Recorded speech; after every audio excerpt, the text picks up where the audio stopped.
You're watching the Poco C31 Disassembly. If you want to see more videos like this, make sure you like, subscribe, and click on the notification bell so you'll be notified the next time I upload a video. And if you need any tools, there are links in the description.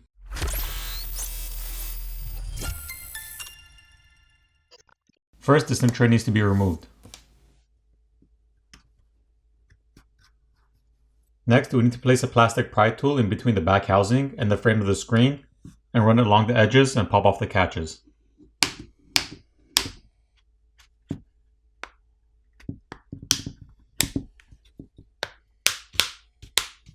Once the back housing is loose from the frame, we're going to carefully lift it from the right side of the phone to the left side of the phone. The flex cable is still attached to the main board, and we're going to have to remove that first before we can remove the back housing.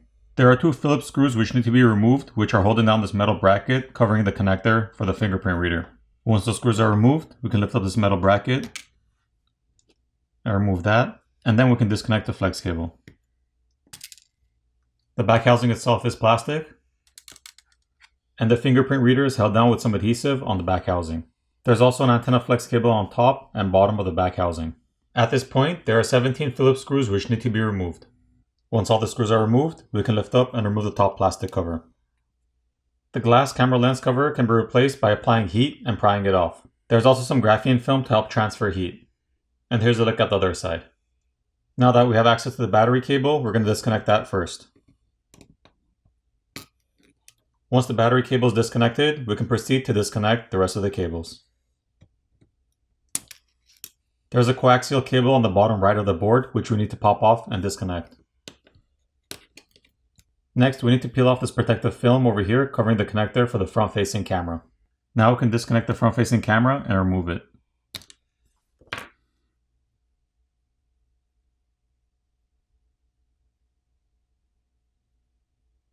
At this point, we can lift up and remove the main board.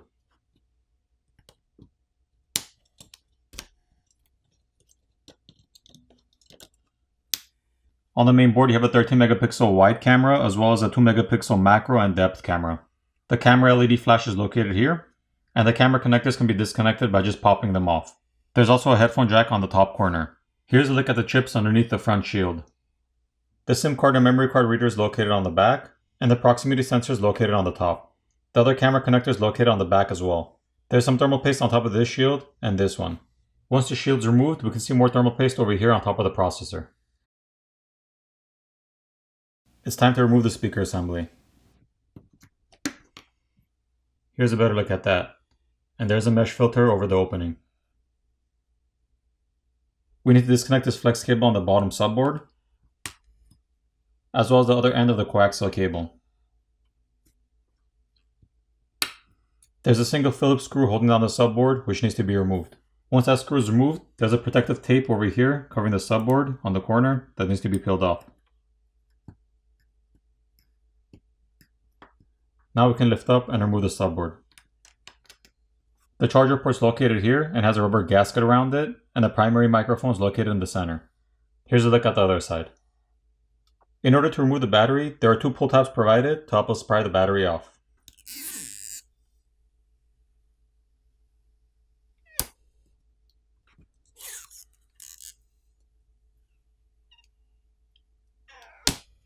That was pretty easy.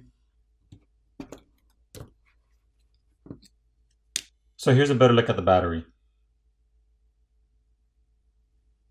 So when it comes to replacing the screen, you'd have to remove the back housing, as well as the screws on the top and bottom cover, and you'd remove the top and bottom covers. You disconnect the battery cable, and then you disconnect the screen cable. You would also have to disconnect this flex cable over here, which connects the subboard to the main board through this flex cable over here. And then you would heat up the front of the phone where the screen is, so you can loosen up the adhesive underneath. You'd pry your old screen off, apply new adhesive, reapply your new screen, making sure you run these cables through the openings in the mid-frame, and then reassemble your phone. Moving on, the vibrator motor is located on the bottom corner, and that's held down with some adhesive. And the flex cable for the volume keys and power button is located on the side over here. So if you want to replace that, you have to gently peel it off. The earpiece speaker is located on top, and that's also held down with some adhesive. And there's a liquid damage indicator, which is this white sticker on the top right corner. As far as repairability goes, I give this phone a 9 out of 10. The back housing is removable without the use of any heat, and there's no adhesive holding it down, so it makes it much easier when putting the phone back together. Also, the provided adhesive pull tabs for the battery are easy to use, making the battery replacement easy. Now it's time to put the phone back together.